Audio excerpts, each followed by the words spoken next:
கூட பேசுறதோ தோவா உனக்கு நிரல காட்டட்டுமா சின்னுக்கு பிடிச்ச லைனுக்கு சாப்பாடு தரட்டுமா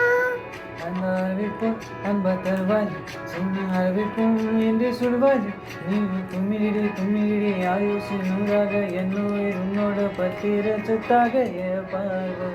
உன்னோடு உன் பொம்மை கண்ணோடு பேசாமல் வினோடு நாம் இருந்து போவோம் காதோரா அடியாலோலா நான் தாங்க